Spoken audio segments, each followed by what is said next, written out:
So that's so beautiful. Welcome Srinivasji, welcome Vinodji. We'll start after 2-3 minutes. We'll start with the main topic. Till then, we'll wait for some more people to arrive.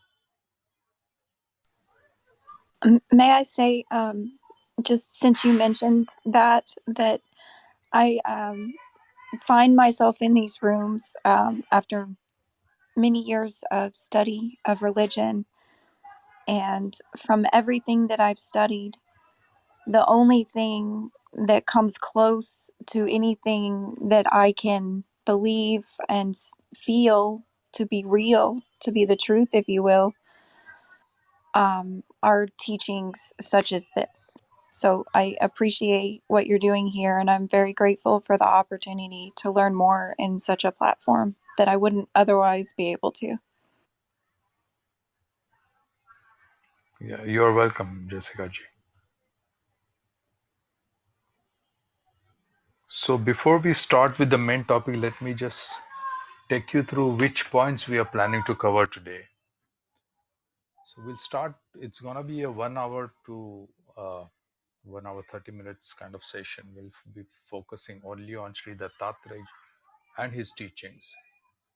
So first we'll have the introduction of Adiguru Dattatreyaji, then his, a little bit of his background. Then we'll also see what other Advaita Vedanta gurus have seen in his teachings, because it's ultimately it is one family. People those who have taught Advaita Vedanta, or the qualified teachers and gurus, what they have thought of Sri Dattatreya's teachings from Advaita Vedanta point of view. That we will see. Then of course we will see the 24 gurus that Sri Dattatreya had.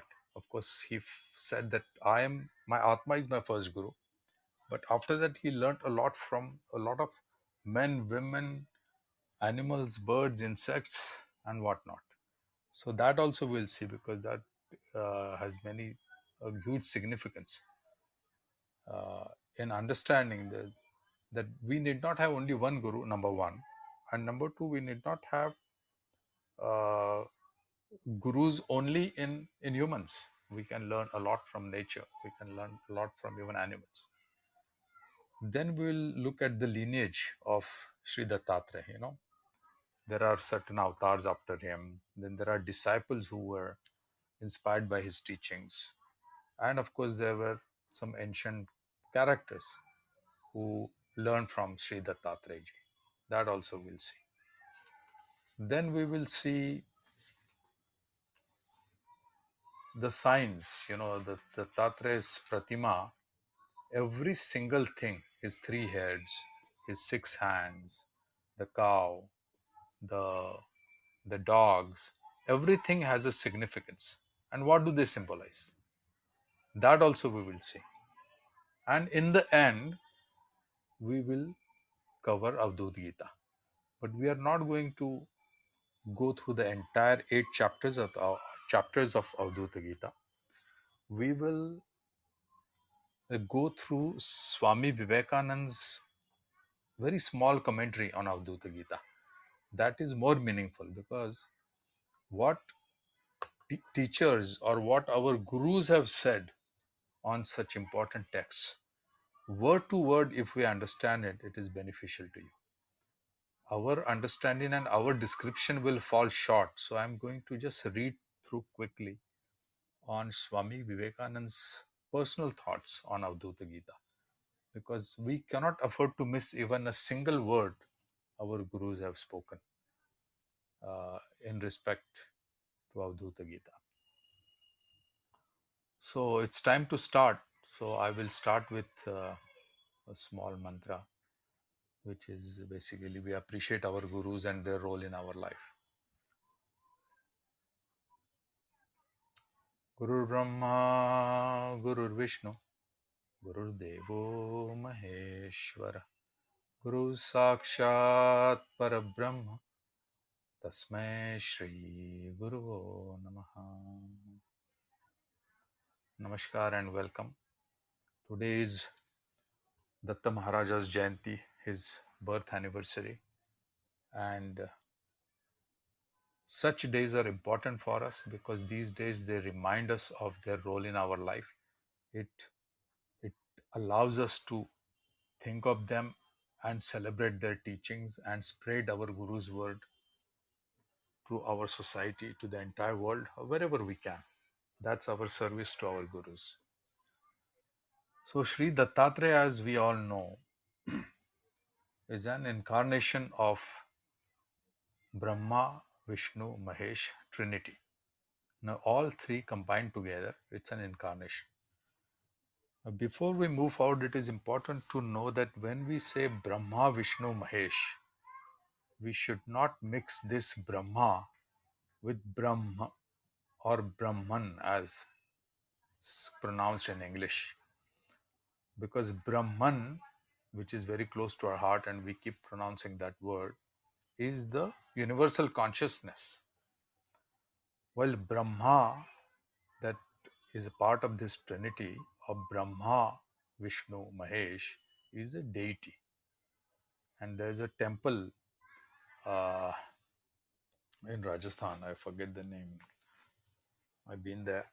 So that is a different, he is a deity, Brahma, Vishnu, Mahesh. And Sri Dattatreya is an avatar of that deity. So he has three heads.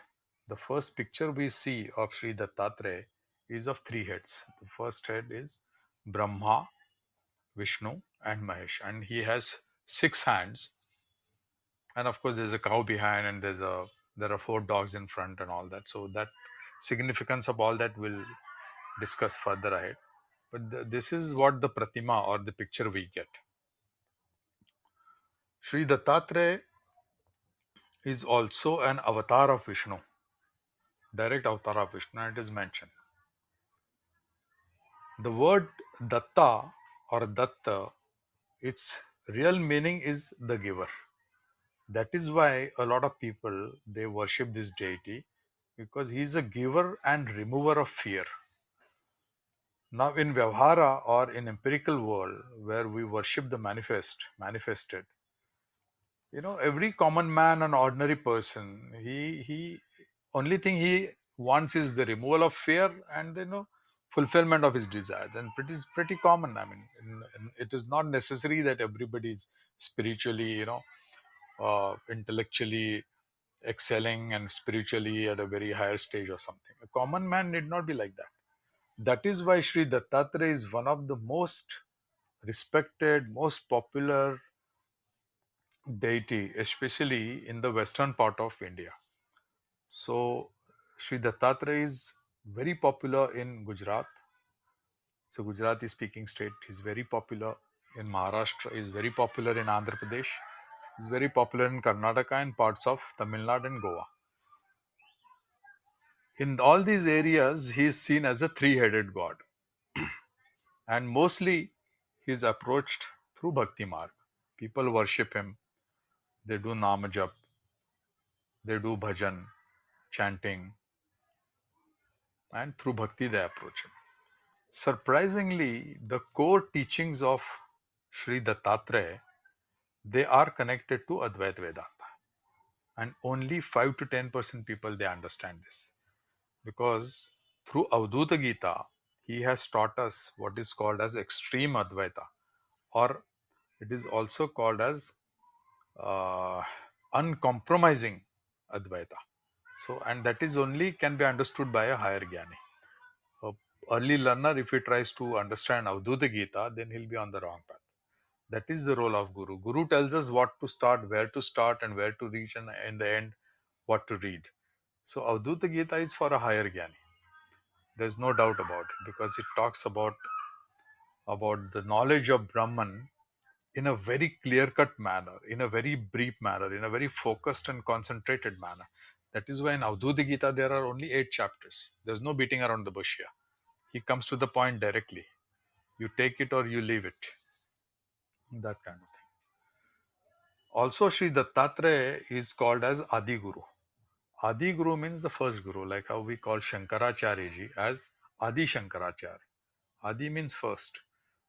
Now, after Adi Shankaracharya, there have been many Shankaracharyas, but the first Shankaracharya is Adi Shankaracharya. Similarly, all the Guru lineage or the Guru Parampara, it starts with Adi Guru Dattatreya. That is why he is called Adi Guru Dattatreya. He is the first Guru in the lineage of Gurus. And if one doesn't have a Guru, you can pray to Dattatreya and Dattatreya will provide you a Guru. It is understood. So let's start with a little bit on his life.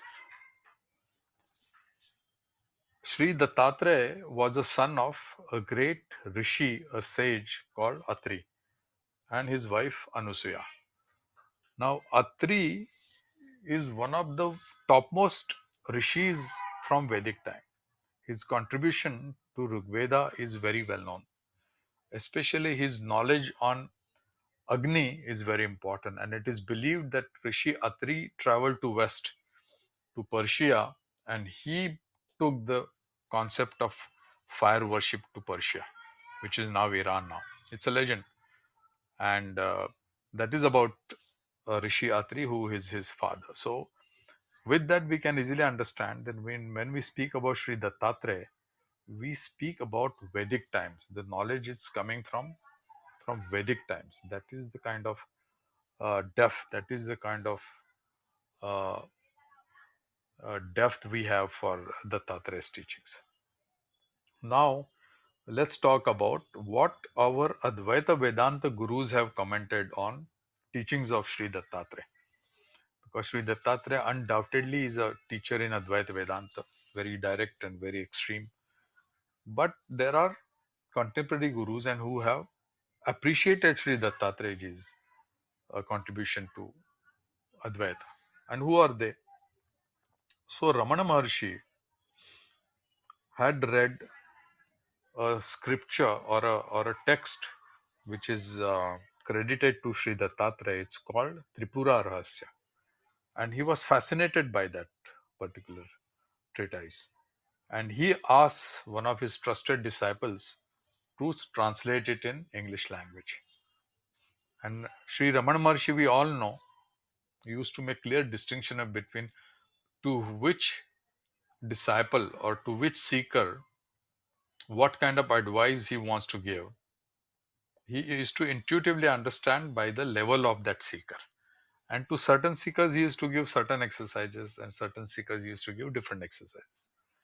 But most common thing was, of course, sit in silence and ask this question, who am I? That was common. But he also advised a lot of people to read this book called Tripura Rahasya, written by Sri Dattatreya, which is basically a guidance by Sri Dattatreya to Lord Parshuram. Parshuram was a very important sage in our history. Then there's another contemporary of Sri Ramana Maharshi, Shivananda Saraswati, who was his from Divine Life Society, who exactly at the same time when Ramana Maharshi was there, he lived in the southern part of India, while Shivananda Saraswati, he lived in the Himalayas. He was a qualified doctor. And he valued Advait Vedanta, he valued Avdhuta Gita a great deal. And he made a translation of that text for the benefit of everyone. And it is there, even Divine Life Society. If you go to their website, you will see Avdhuta Gita text and description there. Then Swami Vivekananda. Swami Vivekananda always appreciated Avdhuta Gita and the creator of Avdhuta Gita, the Dattatreya. It is mentioned in the complete work of Swami Vivekananda, and we are going to read his take on Avdhuta Gita in the end of this session, where he has really praised this thing. Then Nisargadatta Maharaj. Now Nisargadatta Maharaj belonged to a certain lineage called Ichadari Sampradaya, which traces its lineage to Navnath Sampradaya. And Navnath Sampradaya considers Dattatreya, especially in the western part of India, they consider Dattatreya as their first guru. So it all, directs us and takes us to that point. So it is all our Advaita Vedanta contemporary gurus, they speak of Avdhuta Gita and contribution of Dattatreya with great respect. Now let's talk about 24 gurus that that are very famous. Am I audible? I'm just asking because I need to ask this question in between to know. Yes. Oh, thank you so much. Now let's talk about the 24 gurus from whom Sri Dattatreya has learnt. So which are these 24 gurus? I'm not going to take too long on this because we are here primarily to understand what he learned from them. So what was the takeaway from all these gurus? That we'll only concentrate on. So first guru, first one, two, three, four, five gurus are Panchatattvas, which are the five basic elements, which are earth, water, air, fire, and sky. So what has he learned from them? So let's talk about the first guru. First guru is earth. I'm just reading it from Shivananda Saraswati's text on this so that we don't miss anything. Guru's words are very important. So word to word, if we understand, we get a better understanding. So I'm reading it. I learnt patience and doing good to others from the earth. For it endures every injury man commits on its surface, and yet it does him good by producing crops and trees, etc. So this is what he understood from or learned from earth. That is forgiving nature. Man harms earth regularly, but it still keeps giving in, producing crops. So it's a giver. Second guru, of course, is water. What he learned from water? From water, I learned the quality of purity. Just as the pure water cleanses others, so also the sage, who is pure and free from selfishness, lust, egoism, anger, greed, etc., purifies all who come in contact with him. So this is what he learned from water. Then third guru is air. What has he learned? Though moving everywhere, never gets attached to anything. So I have learned from the air to be without attachment. So this is what he learned. Lesson of detachment from air. You can have many friends in life. Like air touches everything. There are so many things that move about with him. But in the end, air is without attachment. What has he learned from fire, which is the fourth guru? Just as fire burns bright, so also is the sage should be glowing with the splendor of his knowledge and tapas. Like fire, your tejas or your grace should be shining bright. Then what is the fifth guru? Fifth guru is the air. The fifth guru is the sky. And what it does, the air, stars, cloud, etc. are all contained in the sky, the fifth guru. But the sky does not come in contact with any of them. I have learned from the sky that Atman and the soul is all pervading, and yet it has no contact with the object. So the all pervading nature or the substratum nature of Atman, he learned from Akash. Then the sixth guru is moon. Moon is always complete, but appears to decrease or increase on account of the wearing shadow of the earth upon the moon. I have learned from this that the Atman is always perfect and changeless, and it is only the upadhis or the attributes that are limiting adjuncts that cast shadows upon them. We see moon and we say that this is half moon, this is full moon, and this and that. So these are all attributes. In reality, like Atman, moon is always full and its own. It is never half or one fourth or three fourth or anything like that. It is only the perception of others. Then the seventh guru is the sun. Sun reflected in various spots of water, appears as so many different reflections. So also Brahman appears different because of the upadhis. So when you see on water, the reflection is, there are many reflections, but sun is one. So it is also like Jivatma. There are many Jivatmas like reflections, but Brahman is one like sun. Then the eighth point, I once saw a fowler spread a net and caught some pigeons. Now that is what he learned from a pigeon. A mother pigeon was very much attached to her children. She did not care to live. So she fell into the net and was caught because the catcher had already caught the children of that pigeon. The male pigeon was attached to the female pigeon, so he also fell into the net and was caught.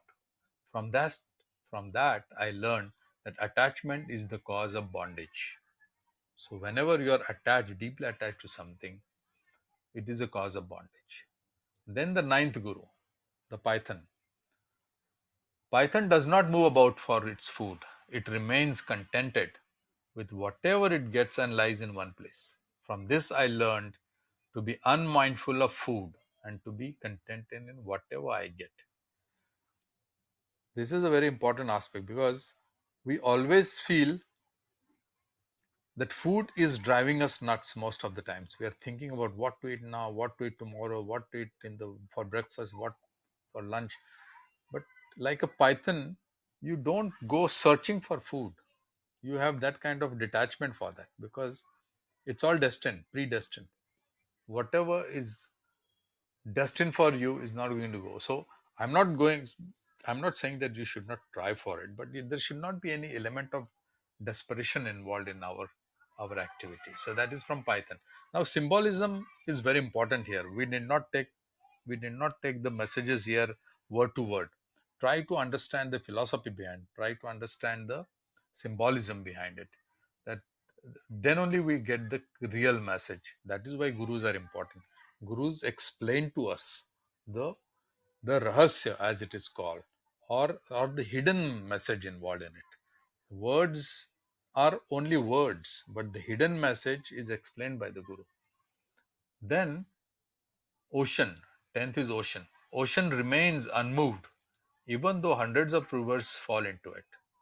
So also the wise man should remain unmoved among all sorts of temptations, difficulties, and troubles. This is the lesson I learned from ocean.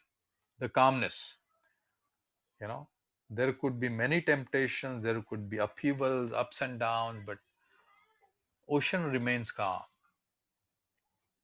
Number 11. Just as the moth, being enamored by the brilliance of fire, falls into it and is burnt alive, so also is a passionate man who falls in love with a beautiful girl, comes to grief. To control the sense of sight, to fix the mind on the self, is the lesson I learned from the moth. So, all these luring, all these temporary attractions can be self destructive. So, but when you concentrate on the self, then you can control all these attractions and luring for your mind. Then, number 12, just as the black bee sucks honey from different flowers and does not suck it only from one flower, so also I take only a little food from one house and little food from another house. Now, Sri Dattatreya was an Avdut. So earlier days they used to ask for bhiksha. Bhiksha means they used to almost beg for food. Beg may not be a very respectable word, but and because people used to offer them food willingly and lovingly because it used to be their duty. So they used to uh, ask for food from various houses so that only one house is not burdened by their request.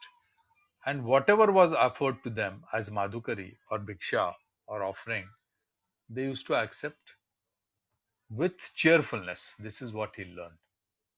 So you need not, like black bee sucked honey from various flowers, you should also go and ask for food or help, whatever you are asking for, from different places, so that's not a burden on one place.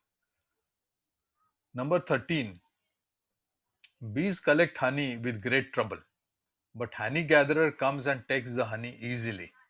From he learned that you should not accumulate wealth, because whatever you accumulate will be taken away by somebody one day. It's these are very simple stories, his teachings from the nature.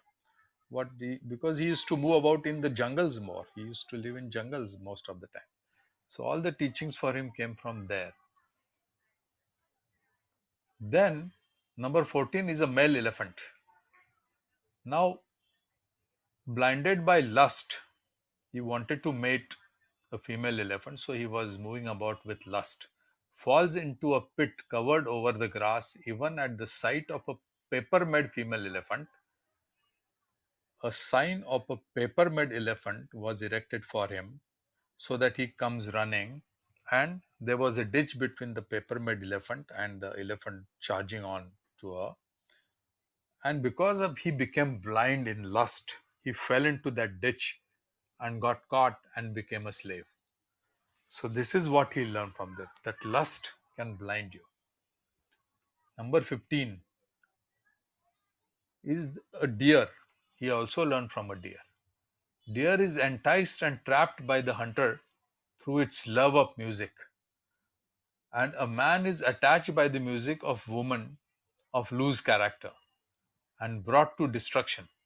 Like deer who starts dancing without any mindfulness and for music, like that, if when a man gets attracted to a woman of loose character, then it will bring destruction to him.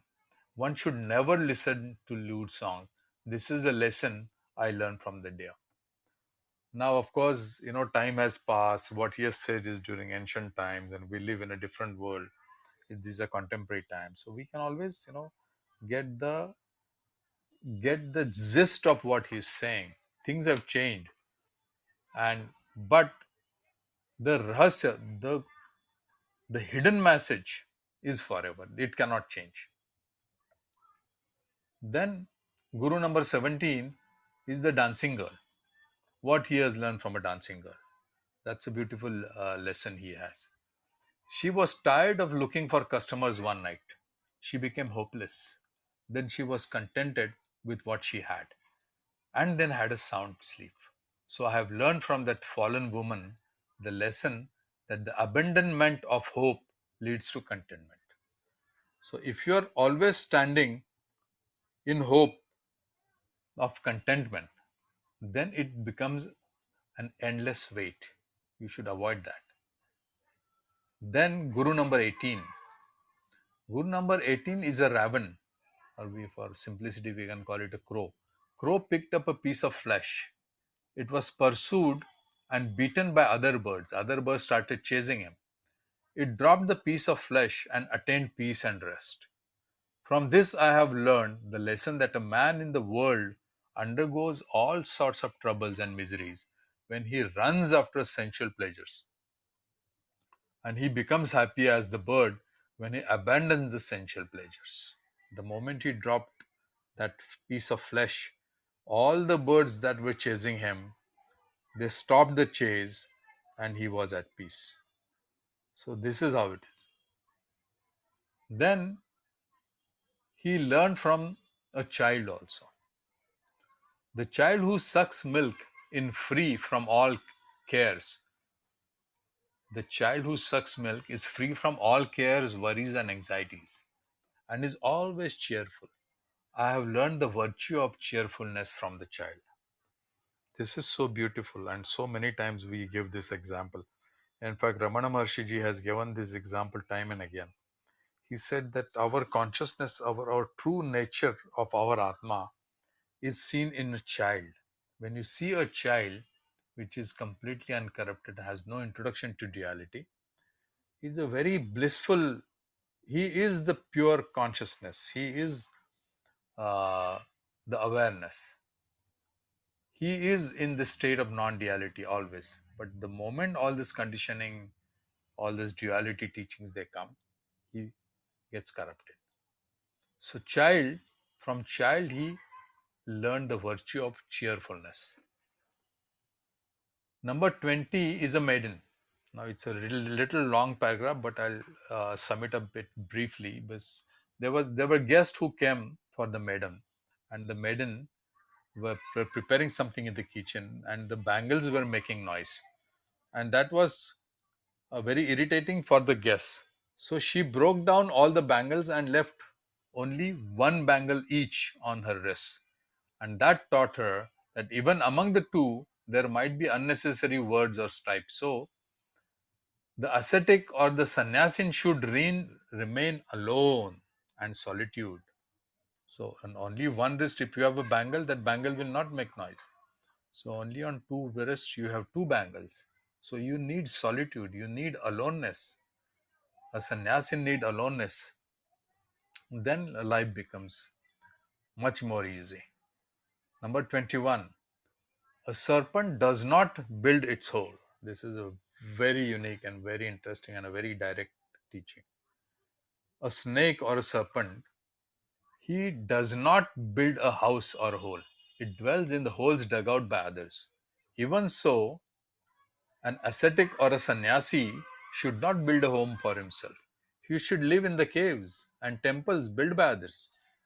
Now, in the contemporary time, also there are no caves where we can go and live, but we should not have attachment to our possessions like big houses, big cars, and you know all those things. Then our progress is restricted. This is a lesson that I have learned from a snake, that don't build a house, live in a shelter which is already created by someone. The number 22 is an arrow maker. Now, this is very interesting. Arrow maker was once wholly engrossed in sharpening and straightening an arrow. While he was thus engaged, a king passed before his shop with the whole group. After some time, a man came to the artisan and asked him whether the king passed by his shop. The artisan replied that he did not notice anything. The fact is that the artisan's mind was solely absorbed in this work and he did not know what was passing before his shop. I have learned from this artisan the quality of intense concentration of mind. This is what he learned from the arrow maker. Isn't it beautiful? Now, all this I am learning, I am reading from 24 Gurus as described by Swami Shivananda Saraswati of Shivananda Ashram or Divine Life Society.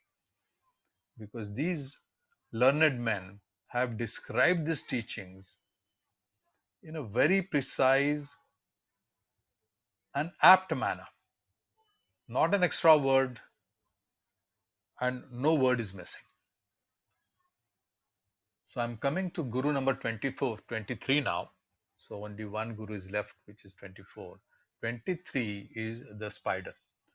The spider pours out of his mouth long threads and weaves them into cobwebs. It gets itself entangled in the net of his own making. Even so, man makes a net of his own ideas and gets entangled in it. The wise man should therefore abandon all worldly thoughts and think of Brahman only. This is the lesson I have learned from the spider. This is so beautiful.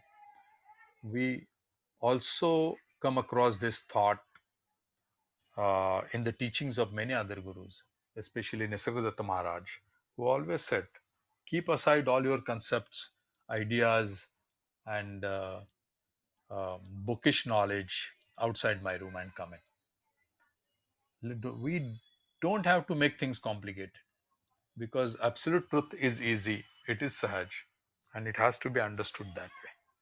But we create our own cobwebs. We create cobwebs of ideas and concepts and we get entangled into it. This is the learning he had from the spider. Now, the last guru, the 24th guru, is Bringi or the beetle. The beetle catches hold of a worm, puts in it its nest, and gives a sting. The poor worm, always fearing the return of the beetle and sting, and thinking constantly of the beetle, becomes a beetle itself. So, what it means is, whatever form a man constantly thinks of, He attains in course of time that form. As a man thinks, so he becomes. I have learned from the beetle and the worm also to turn myself into Atman by contemplating constantly on it. So the point is, whatever you think of constantly, you become that. So if I contemplate on Atman constantly, I become that. And the moksha is easy for me, liberation is easy for me.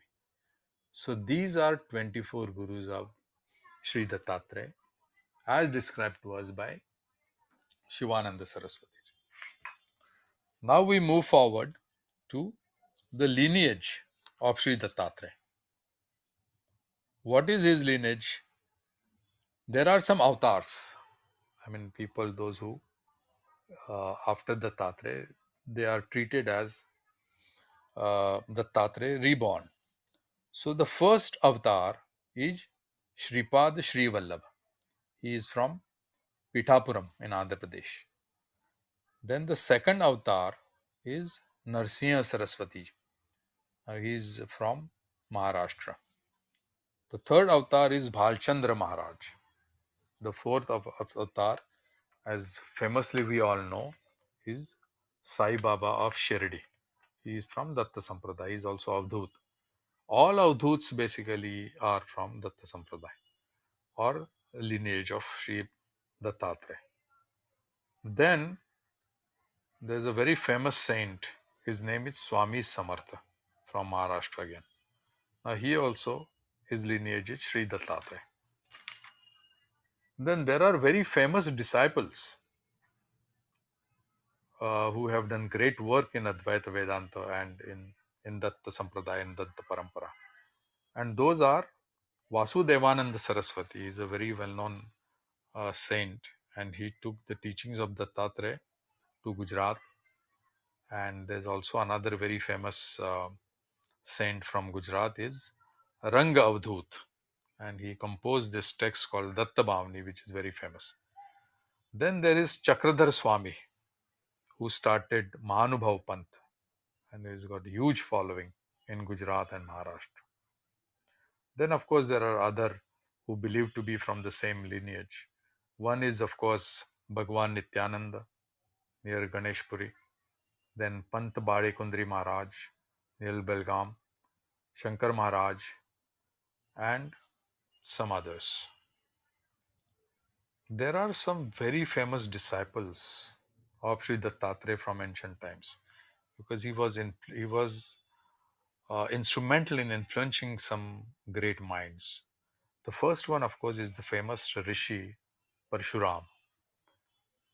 Through Tripura Rahasya, Dattatreyaji taught Parshuram all the hidden teachings of life. Then, of course, Bhakta Prahlad, his guru was Sri Dattatreya, and there is a famous story about uh, Prahlad, his father, and the demon.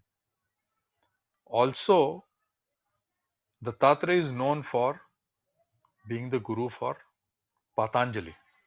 So he is also believed to be the guru of Patanjali.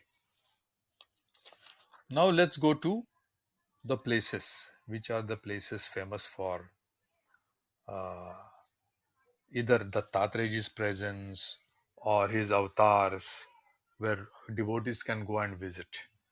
Because as I told you earlier, that Datta Guru and his parampara is mostly approached through Bhakti Marga, but his core teachings are Advaita Vedanta teachings. But that only 5 to 10% people actually get it. And Avdhuta Gita is the text for people, those who follow Advaita Vedanta. But there are many texts which are available in praise of Sri Dattatreya, which are followed by the devotees, disciples who approach him through Bhakti Marga. So let's mention some places which are very famous for Sri Dattatreya as well as his avatars. Now, the most important place, according to me, for Sri Dattatreya is a mountain called Girnar in Gujarat, Saurashtra. So, Girnar is a place, there's a Guru Shikhar on Girnar mountain, and it is believed that Sri Dattatreya has his presence there. Then Pitapuram is a place in Andhra Pradesh where it is known for Shripad Sri Vallabh's presence. Then there's a place called Narsimhawadi in Maharashtra, which is known for Vasudev Saraswati and Narsimha Saraswati, their presence. Then another place called Audumbar in Maharashtra. Then in Gujarat, Baroda, there's a very famous temple called Kubereshwar Temple. Sri Dattatreya's Kubereshwar Temple is very famous there. On the banks of Narmada, there is a temple called Garudeshwar Temple, very well known place for Sri Dattatreya devotees. Then on Karnataka border in Balgavi district, there's a place called Balekundri. And there was a great saint called Pant Balekundri. He used to teach uh, all the teachings of Sri Dattatreya, mostly connected to Advaita Vedanta side of teaching. And of course, there's another temple, very famous temple in Indore. I don't remember its name right now, but it is there.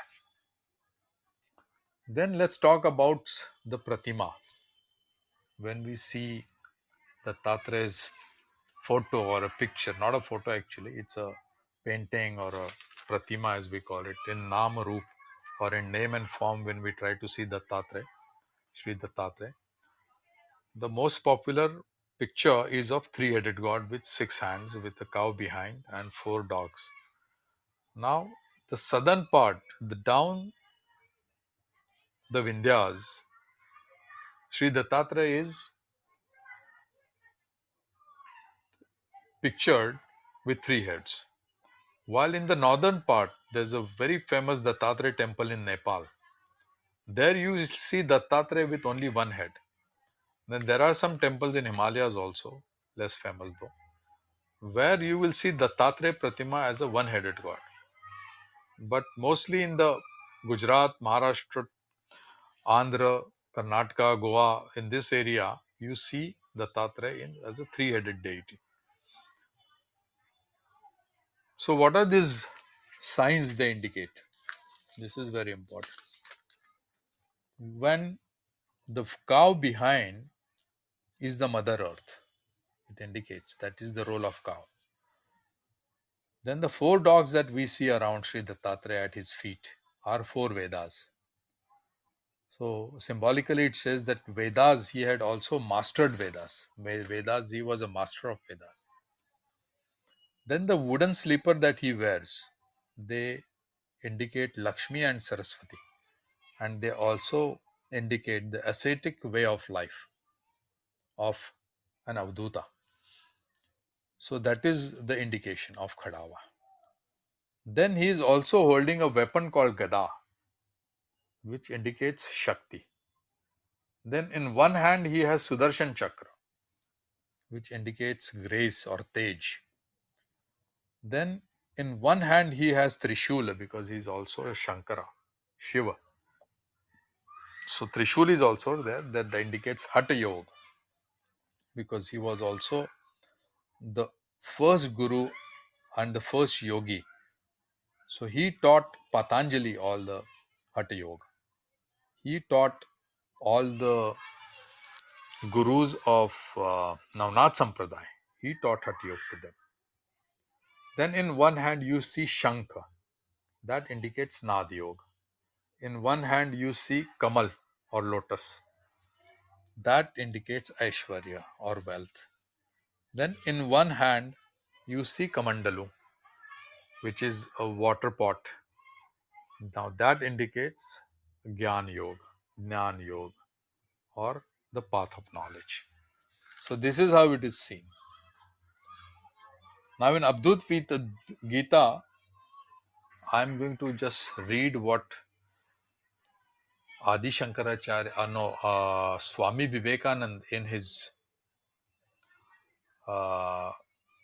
there's a recording available and it's titled The Complete Works of Swami Vivekananda.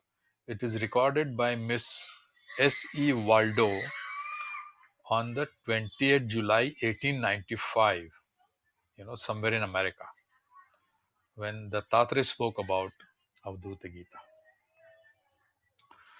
Now I'm going to take a little pause and ask you if I'm audible again before I get into Avadhuta Gita.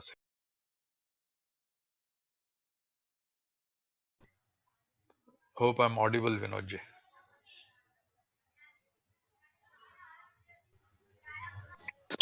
You Yes, yes, yes, very said much. Sattvic way of life. Is it Sattvic way of life? Come again, please. You said he led a Sattvic way of life. Ascetic way of Ascetic. life. Okay, Yeah, okay. Thank you. Avadhut. So let's get into the Avadhuta Gita part, which is the last part of this. I'm not going to use my description of my understanding of Avadhuta Gita. I'm just going to read what Swami Vivekananda had thought about it, because their words are so accurate and so apt. You cannot add a word and you cannot omit a word from teachings of our gurus. So these are thoughts of Sri Swami Vivekananda ji on Avadhuta Gita, and it features in the complete works of Sri Swami Vivekananda. So he has just summarized the essence of Avadhuta Gita in this. So what is this? So it starts with, all knowledge depends upon calmness of mind. Next, he who has filled the universe, he who is self in self, how shall I salute him? Because that's me. To know the Atman as my nature is both knowledge and realization. I am he. There is not the least doubt of it. No thought, no word, no deed creates a bondage for me. I am beyond the senses. I am knowledge and bliss. There is neither existence nor non-existence. All is Atman. Swamiji says, shake off all ideas of relativity. Shake off all superstitions. Let caste and birth and devas and all else vanish. Why talk of being and why talk of becoming? Give up, give up talking of dualism.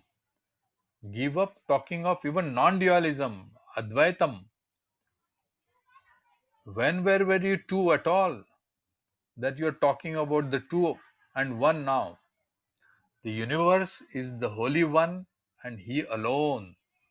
Talk not of yoga to make you pure. You are pure by your very nature. None can teach you. So these are all extreme Advaita thoughts. And no frills, it's very direct. Then Swamiji says, men like him who wrote this song are what keep our religion alive. They have actually realized they care for nothing, feel nothing, feel nothing done to their body, care not to for heat or cold or danger or anything. They sit still and enjoy the bliss of Atman, while red hot coals burn their body and they feel them not. Then he moves ahead and says, when the threefold bondage of knower, knowledge, and known ceases, there is the Atman. Where is the delusion of bondage and freedom ceases, there is Atman. What if you have controlled the mind?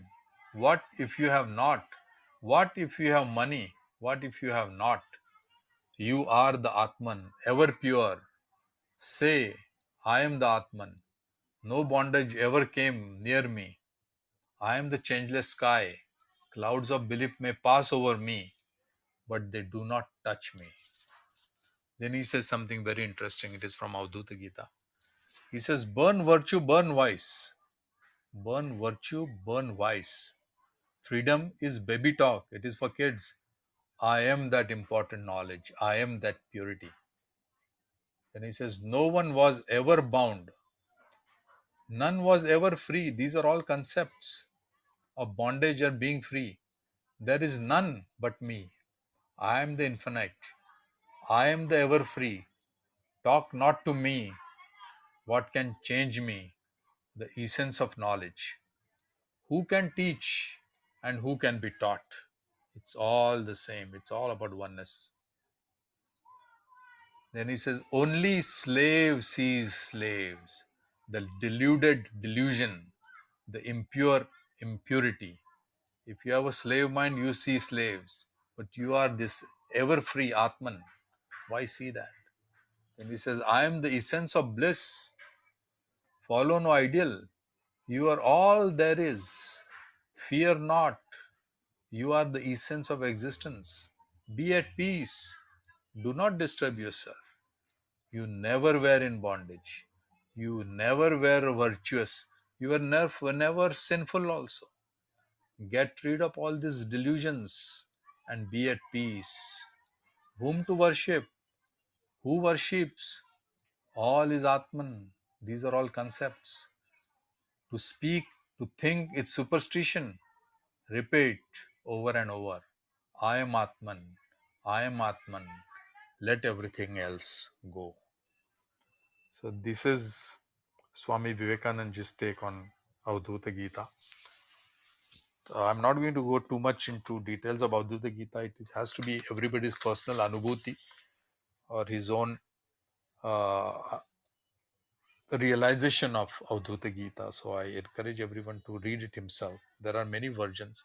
There's a Avadhuta Gita written by again Swami Vivekananda lineage called Avadhuta Ashram by Chetananand Saraswati. That's a beautiful version. Shivananda Saraswati's version is also there on Divine Life. You can also read that. I will just go to as the last part of this discussion, I will go to the meaning of the word Avdut, because that is the word being used regularly here, because Sri Dattatreya was an Avdut, a free soul. And that's why Avdhuta Gita is known as the song of the ever free or free soul. So what is this word Avdut means? Avdut is an ascetic in broadly speaking term, but there's a definition to it also, which covers the 8th chapter of Avdhuta Gita, which is the last chapter. So the first letter A, then the second letter is V, third is Du, fourth is Ta. So the first letter A says that free from hope and expectations. That is A. And Avdut is free from hope and expectations. So that means he has no asha, no pash. So he is beyond that. There is no expectation, there is no hope. The second letter V indicates no desires. Vasana varjit is desireless. The third letter, Dhu, it, it says that the person may be covered in dust or bhasma, and he may look a little dirty from outwards, but his mind is very pure, niramay. So that is the word that indicates Dhu. So Avdut, when you see an Avdut person, he is not even aware of where his clothes. Generally, they have only one cloth around their waist, and they never follow any rules set by this sansara or this society. They just move about in a very careless manner because they are absolutely free. No rules of this sansara can pin them down. So they are not concerned. Their mind is so pure and there is complete detachment. And the letter Ta, which is the last letter of the word Avdhuta, the Ta says absorbed in the thought of Brahman, and he is completely free from ego and ignorance. Now, this last letter is the most important part because that is the toughest part for any seeker to achieve, is to annihilate your ego and remove your ignorance, the key for self-realization. So this is where now we come to the end of this session, where Avadhuta Gita, the crux or the essence of Avadhuta Gita, we have tried to understand. Others are now welcome to come up to speakers panel. Not for questions. This session is not for questions. This is for sharing. If you have something to share about Sri Dattatreya, his teachings, his philosophy, Advaita Vedanta, I invite you to come up and share your thoughts. Rajesh, one of the best this thing summarization in just exactly 1 hour, I think. Yeah, Very yeah, very 1 hour, nice. one hour is enough. Yes, I don't know how you kind of make it. So Yeah. it is like in our history, I think it's such a rare occurrence. Like no other civilization probably has this kind of background to it. And the sages, like Dattatreya and all are. I mean, it's like they have always made sure that the ultimate knowledge is available to people, you know. And there are so many sages out there, and at every age somebody has come and continued this tradition, and that we should be extremely thankful for.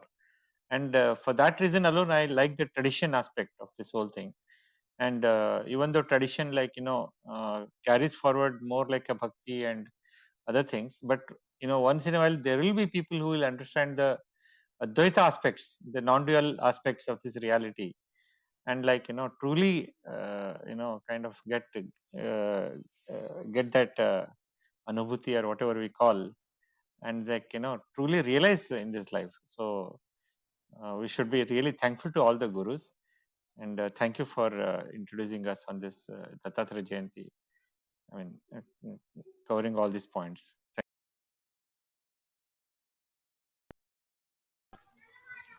And this is a natural progression with complete bhakti of the manifested or the Sagun Sakar Ishvara. You know that bhavana keeps coming. That's why in Avadhuta Gita also it is explained that only with Ishwar's anugraha or grace and blessings we will get attracted towards Advaita. So it is our graduation is always from apara to para. With that bhakti, that bhavana will become jagrut, that fire will be ignited for self search, self discovery. And then we will automatically will get attracted to as what is generally called as nirgun nirakar or the selfless Brahman, which is the ultimate knowledge that we achieve. And that is why we have seen that Sri Dattatreya is largely approached through Bhakti Marga everywhere. But the real Jnani, or in their Sampradaya, it is always Yogi because he is a Yogi.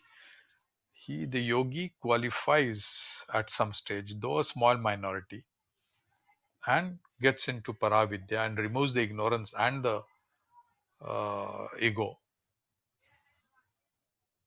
And then he is on Gyan Marg. The ultimate absolute truth is understood through Gyan Marg, through Advaita, and he establishes himself in that.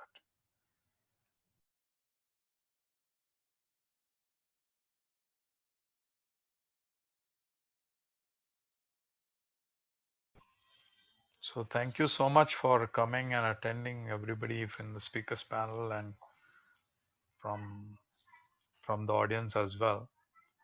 It was meant to be a 1 hour session and we almost covered 1 hour. Others are welcome to come up and share their thoughts, or after some time, we may consider of closing the room also. So this is basically our service to our gurus. Spreading his Mahavakyas or Guru Vakyas and spreading his word in this samsara is our duty. And we must do it. We should not worry or think too much about where our words are going. Even if they're vanishing in the thin air, it doesn't matter.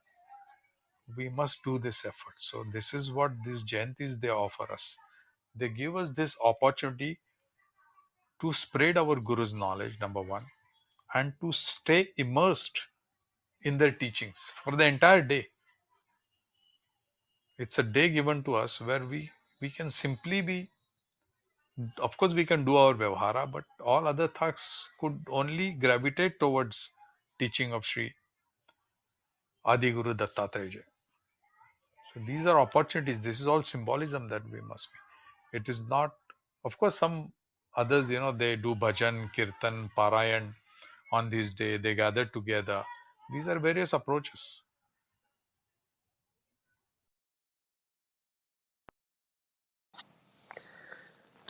Rajesh, it was very interesting and extremely knowledge, adding to my knowledge. I live a spiritual life, and you resonated a lot of my life. So it was interesting.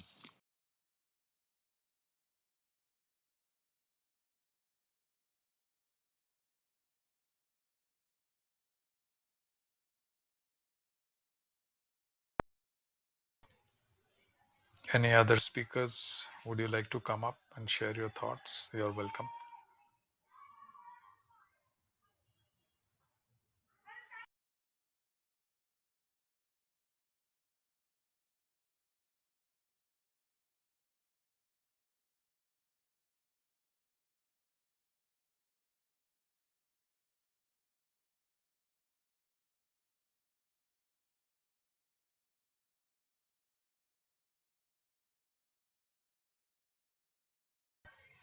Vinodji, are you starting a room after this? What are the plans? Jat Vedaji is also here. Is he planning to start a room on today? Is there any topic you have thought of? Yeah, usually we start, but let's see, because these days there are Dattatreya's room also starting now. I think we'll see who all is there and all.